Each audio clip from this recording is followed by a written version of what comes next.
Today on Christian World News, pleading for Pastor Saeed as the U.S. and other world powers negotiate with Iran. His wife tells the U.S. Congress that her husband's fate is being ignored.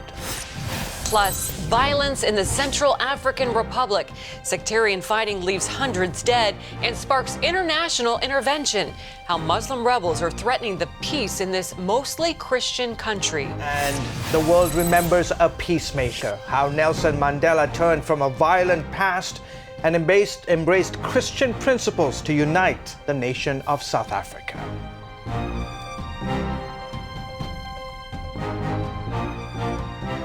An imprisoned pastor's wife pleads with the United States Congress not to forget her husband. Hello, everyone. I'm George Thomas. And I'm Wendy Griffith. Naghmeh Abedini's husband, Saeed, is jailed in an Iranian prison. This week, she made an appeal for help at a hearing before the U.S. Congress. Afterwards, she sat down with our John Jessup to share how the struggle is affecting her family and has strengthened their faith in God. Naghmeh Abedini describes herself as a normal, everyday mom. But for the past year and a half, her life has been anything but. It's just reassuring to know there's people standing with you. And really, this hearing today was one of those moments where I knew I was not alone. There was people in our government standing with me. Last summer, during a trip to launch an orphanage for young, unwanted girls in Iran, her husband, Pastor Saeed Abedini, was arrested and charged with threatening Iran's national security. But the real crime, according to his family and attorneys, is something most of us take for granted: his religious faith. In 2000, Abedini left Islam to become a Christian. He has been beaten and tortured, and with his health declining, he's now serving an 8-year sentence in a prison reserved for the country's most violent criminals. I know where he's at. I know the government can't take the one thing he has, and that's his faith in Jesus. His wife made the trek from their home in Idaho to testify on Capitol Hill, telling lawmakers she felt forsaken by her own government when the U.S. failed to demand Saeed's release as part of the recently brokered nuclear deal with Tehran. I was hoping with all my heart that our government would not abandon him. She felt like it did, putting human rights and religious freedom on the back burner for the world to see. Lawmakers expressed outrage. We've been trying to get Pastor Abedini freed. You know, he's in jail and really apparently under harsh conditions in Iran. And we really think that should have been part of the negotiations. I think we need to be more forceful, and it needs to be a primary part of our discussions that you really shouldn't, a country that we're having negotiation with shouldn't be holding hostage, you know, one of our citizens, and for trumped up religious allegations. For Naghmeh, she says the failure reminded her of one of Jesus's parables. It's like leaving the 99 sheep and going after the one. That's the heart of God. He cares about that one person. That he's the God of justice for a nation, but also for one person. And I pray that God gives whoever is, be it President Obama or Secretary of State John Kerry or whoever it is around them that's making that decision, that they would get the heart of God. With 2 young kids, Rebecca and Jacob, she says it gets especially tough during birthdays and special occasions. And with Christmas around the corner, it will be another holiday without a husband and a father. What we've started doing is set an empty place for Saeed for celebrations and to remember him. You know, remembering him, praying for him. Through it all, Naghmeh has been encouraged by the prayers and support of fellow believers and human rights advocates. She's been equally surprised that they've been encouraged by her strength. I hope people can see you can cling to the Lord and just be okay with whatever happens in your life and just have that peace and joy. And I hope people see that and they see that it's not me. When they say you're a strong person, I really want to say, I hope you see Jesus in this because I'm not a strong person. John Jessup, CBN News, Capitol Hill. Truly is an amazing woman. Turning now to Africa, where hundreds are dead as sectarian conflict between Muslims and Christians is escalating in the Central African Republic. It's even prompting the international community to step in. 1,600 French troops are on the streets of the Central African Republic, trying to put an end to clashes between Muslim and Christian fighters. The Red Cross says more than 460 people have died since last Thursday, many of the victims children. 2 French soldiers were also killed when they came under attack during an overnight patrol. The fierce fighting has forced some 20,000 people to take refuge at St. Paul's Church in the capital city, Bangui. We have the impression that some people want to provoke Christians and Muslims to fight with each other. But we say no to this. We advocate tolerance, respect. Central African Republic is a landlocked nation surrounded by some of the most dangerous places on earth. CBN News visited the country 2 years ago. Since gaining its independence back in 1960 from the French, the Central African Republic has endured some 11 mutinies, numerous rebellious movements both in the north as well as in the south. And today, it is one of the poorest countries here on the African continent. The government of the Central African Republic, a predominantly Christian country, was overthrown in March by Muslim rebels who looted, raped and killed for months. Despite the presence of French troops who are trying to disarm the militias, there's still plenty of pent-up rage on the streets. Late Tuesday, a mob of young men, reportedly Christians, set fire to a mosque in the capital. The Archbishop is appealing for calm and asking Christians not to carry out revenge attacks against Muslims. I am asking Christians to seek peace, to seek pardon, and not to enter the cycle of vengeance that will not be good. Justice exists. I invite everyone to stay calm. Despite having substantial natural resources like gold and diamonds, most people here are poor, and the country has seen little stability in 5 decades. On Monday, the U.S. military agreed to transport African Union peacekeeping troops to the country to try and end months of instability. Please continue to pray for the situation there. It really is spiraling out of control with the potential of genocide. Wendy? All right. Thanks, George. 22 years of war between North and South Sudan ended when Southerners gained independence in July 2011. But fighting in disputed areas of Sudan has continued. A prominent Sudanese bishop was in Washington, D.C. recently, asking Americans to help alleviate the suffering. John Wagi has more. Khartoum is attempting to control and Islamize non-Arabs by waging jihad on regions like Sudan's Nuba Mountains. Makram Gassis, the bishop of Sudan's El Obeid diocese, says Christians and others in the Nubas are still suffering at the hands of the Islamist regime. Now they are on the cross in a special way because bombing is daily. Khartoum government sealed all the entries to the Nuba Mountains, so no food, no medicine, no fuel, no nothing. Children who have seen their villages destroyed, their parents murdered and killed, sisters, mothers raped, and also little girls raped as well. It's just brutal war against them. They're trying to drive them out and commit jihad, force them to become Muslims. They say, no, we will not. Not far from the Nuba Mountains, near the border between Sudan and South Sudan, is the disputed region of Abyei. A recent referendum was held and the people of Abyei voted to join South Sudan, something Sudan has rejected in the past. Khartoum government in the north wants to Islamize them and drive them out of that area. And they're real resilient, they're tough people, and they've been fighting this regime now for probably 2.5 decades. Khartoum is finding it difficult to give up Abyei because Abyei is floating on oil. And the people of the Nubas and Abyei aren't the only ones under attack. Christians still residing in Khartoum and elsewhere in the north are experiencing persecution. Southerners now are not looked up after favorably. They tell them, you are foreigners, you are unwanted here, why don't you go back to your country? There is pressure not to get any more personnel, missionary personnel from the outside. We don't have any more the possibilities of building churches anymore now in northern Sudan. Call your senators, call your congressmen, call the president, State Department, let them know how you feel about the people there and that something needs to be done to put more pressure on Sudan to stop this brutal war on the people there. John Wagi, CBN News.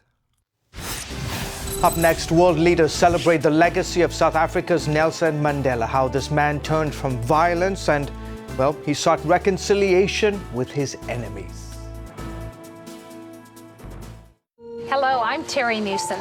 Did you know there are more than 148 million orphans in the world today? 148 million.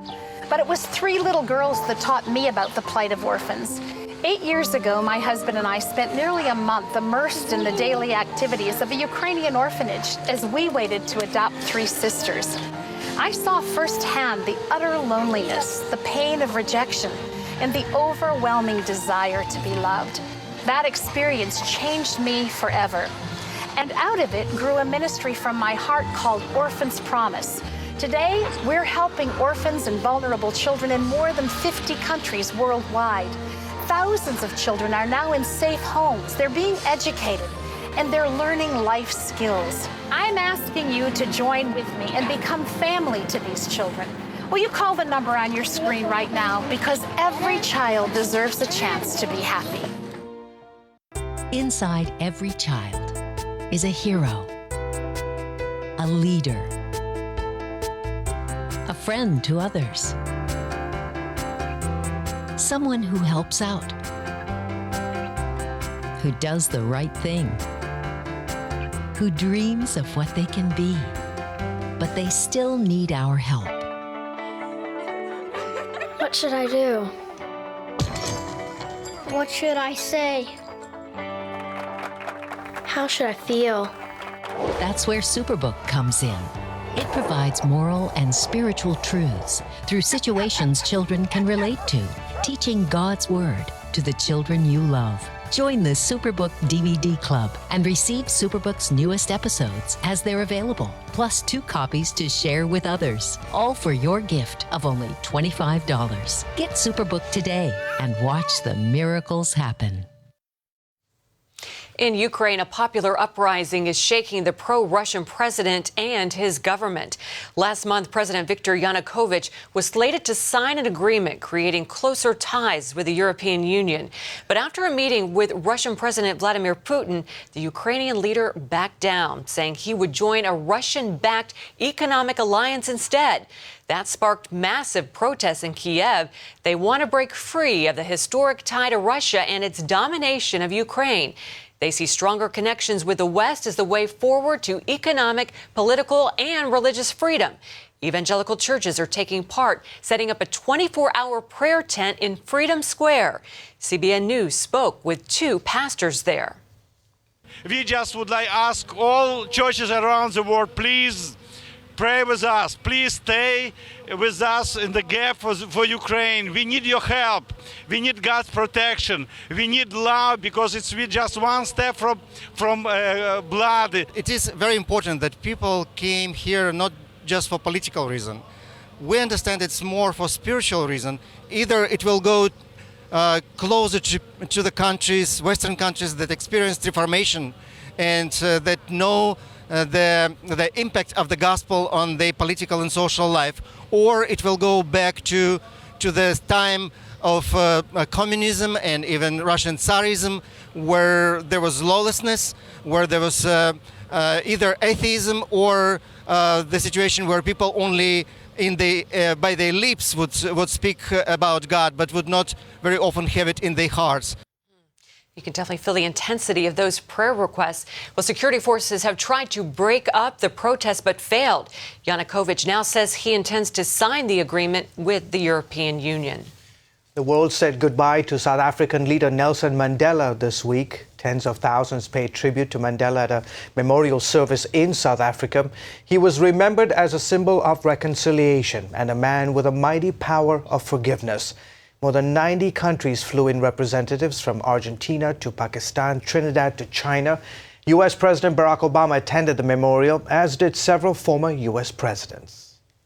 Michael Cassidy is a South African evangelist and founder of African Enterprise, a ministry to bring the gospel to Africa. And he joins us by Skype now to talk about the impact of the gospel message on Nelson Mandela.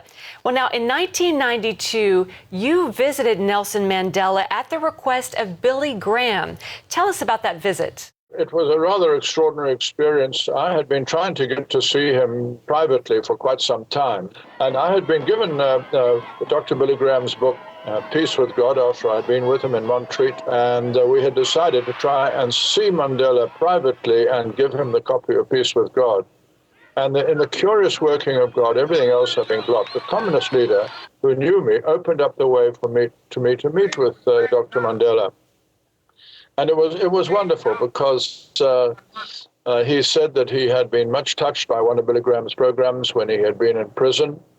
And he also told me that while he was all those 27 years on Robben Island, that he never missed a Bible study or a church service. Did you come away believing that he was, in fact, a believer? I can't say that he actually couched it in so many words.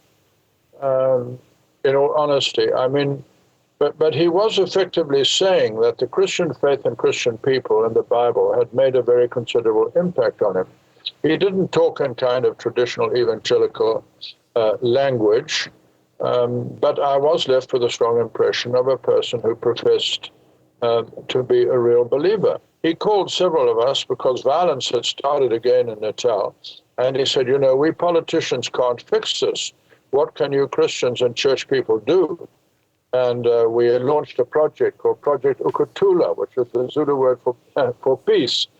And in those 6 weeks before the elections, we activated KwaZulu-Natal into the mechanisms of reconciliation, and the death rate came down from 20 a day to 0. And I thought it was amazing that Mandela could say, you know, we politicians sometimes can't fix things, and we need the church to step in and help. So let me get this straight. Mandela asked you to work with various churches to press for reconciliation in South Africa. Mandela felt that the church was absolutely critical. And there's no doubt that he felt, even in the end of apartheid, that the Christian church had played a major role, and one that he very much appreciated. And you believe that the church did play a major role in making that happen? Absolutely, no question. I mean, although it is true that there were some sections of the white church on the hyper-conservative side who were either implicitly or explicitly supportive of apartheid, the reality was that especially the mainline denominations led the charge in the country in many ways against apartheid. These liberation movements like the ANC and the African National Congress and the Pan-African Congress, they were banned movements. So the church became the vehicle and the carrier of the vision of healing, forgiveness, reconciliation, justice, and peace. It was a monumental contribution. There's no doubt about that. Michael Cassidy, fascinating interview. Thanks so much for joining us today. Well, thank you for the privilege of it, Wendy. God bless you all and all your viewers. Bye for now. God bless you. Coming up, Christians worldwide face growing hostility and persecution. You may be surprised at who is rallying to defend them. Hello? Is this thing on? Hey, kids, do you love games? And do you love discovering things? Well, do ya? Then you're gonna love this. It's the new free Superbook Kids Bible app. You can play games, watch videos, find answers to your questions, and a whole lot more. The new Superbook Kids Bible app. Free downloads available on iTunes and Google Play now. CBNnews.com. News you want, when you want, 24/7.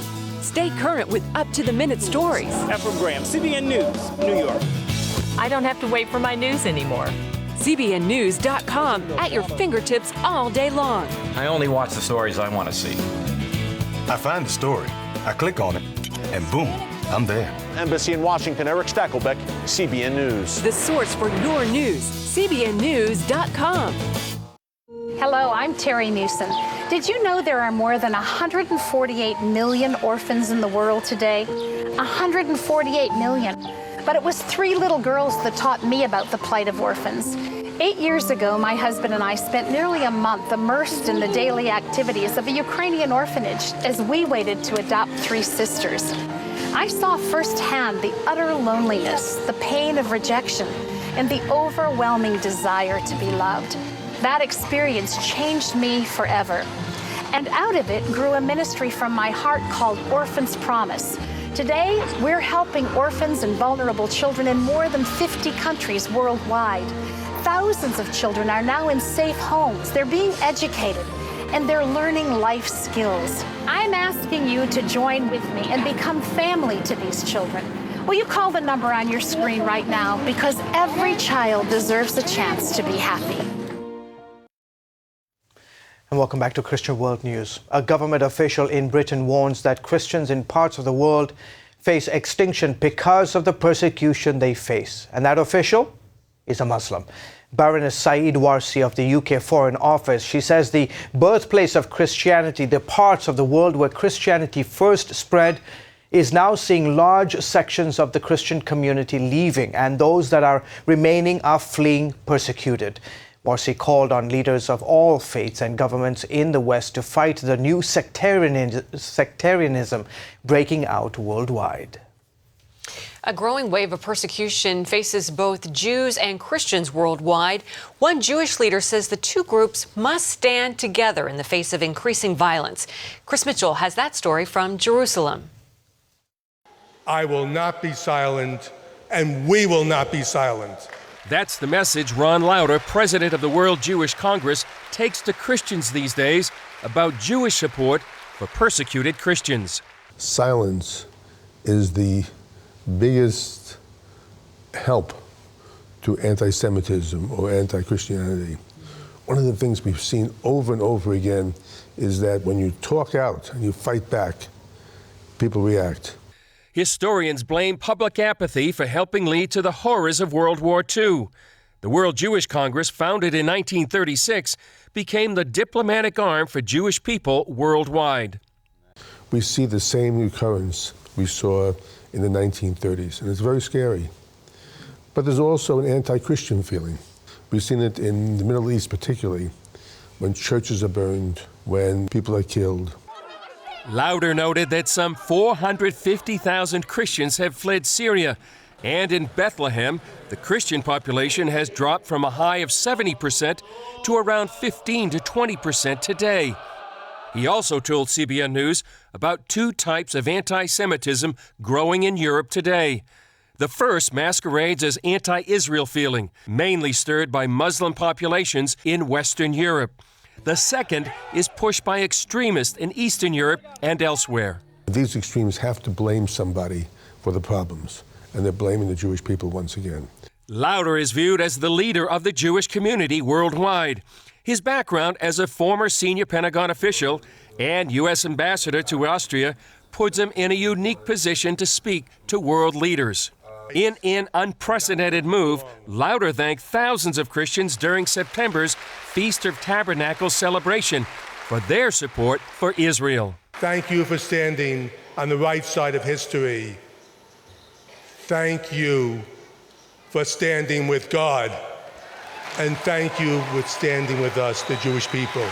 And lastly, thank you for standing here in Jerusalem, the eternal, undivided capital of the State of Israel.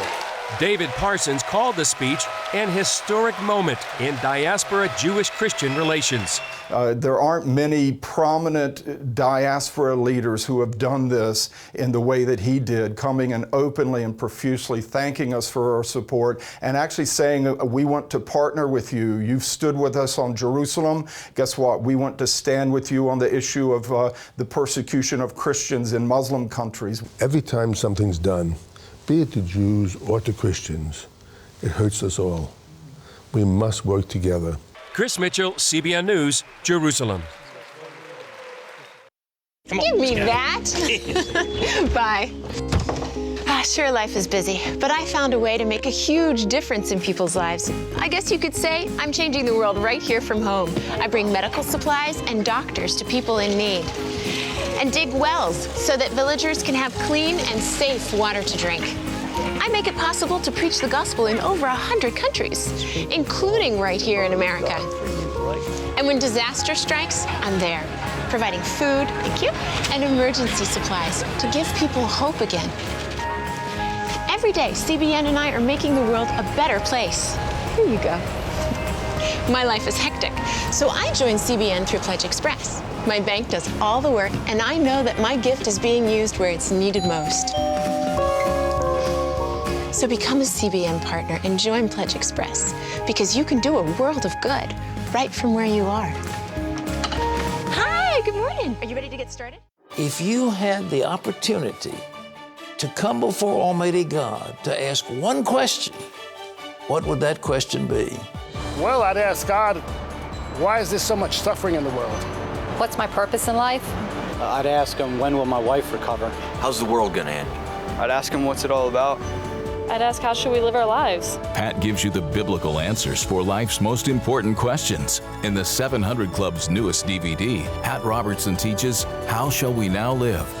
You'll discover the purpose God has for you, why there is so much suffering in the world and the origin of evil, what heaven is like, and how to know for sure you'll go there, how to live a blessed life and have a closer relationship with God, and much more. We perish for lack of knowledge. If we understood what God wants to do, it would open up a whole treasure trove of opportunities for us. Pat Robertson teaches How Shall We Now Live? Available now. Finally today, how do you help a West African nation heal from its past wounds and move forward in economic and spiritual prosperity? Well, Christian group World Hope International is doing just that with pineapples. Gary Lane explains. Sierra Leone is struggling to overcome a dark past. Its 11-year civil war claimed 50,000 lives. Thousands of children were forced to become soldiers. Many were maimed and suffered amputations. Peace came in 2001, but 12 years later, 76% of the people here still live on less than $2 per day. Hunger is rampant, and many young people are illiterate. So how do you help the nation prosper? World Hope International is doing it by teaching Sierra Leoneans how to grow and harvest pineapples on a 100-acre farm. Robert Kagbo is World Hope Director of Agriculture. The farmers will be brought there to teach them about the modern technologies on how to grow pineapple on a commercial scale. And some of the training will include things like business management to ensure that when farmers start producing pineapple at a commercial scale, they will be able to reinvest some of the profits into the business, and then also use some of it also for paying school fees for their children. World Hope has helped establish 10 10-acre farming cooperatives. Once harvested, the pineapples are sold, and some are processed into juice at factories like Africa Felix Juice. Pineapples are harvested and grown year-round, so the steady revenue also helps alleviate malnutrition during Sierra Leone's hunger months. That's May through October, when most people survive on only one meal per day. And because World Hope is a Christian ministry, its goal is to meet more than just material needs. We say in Africa, an empty bag cannot stand, or also a hungry man is an angry man. If you are able to feed somebody when they are hungry, then it will be easier to start talking to them about spiritual needs that they do not see. So pineapples are providing spiritual relief, but also freedom from hunger, illiteracy, and joblessness. Long-term development that is bringing hope and prosperity in West Africa. It's going to change Sierra Leone for the better. Gary Lane, CBN News. It's great. You know, I mean, in places like Africa where they don't have water, access to water, no health care, food is in dire shortage. What a great opportunity to. And did you know that pineapples are one of the most hydrating juices that you This can is drink? correct, yes. You knew that? I did. I'm impressed. Okay, thanks for joining us this week, guys. We'll see you next time. Goodbye and God bless you.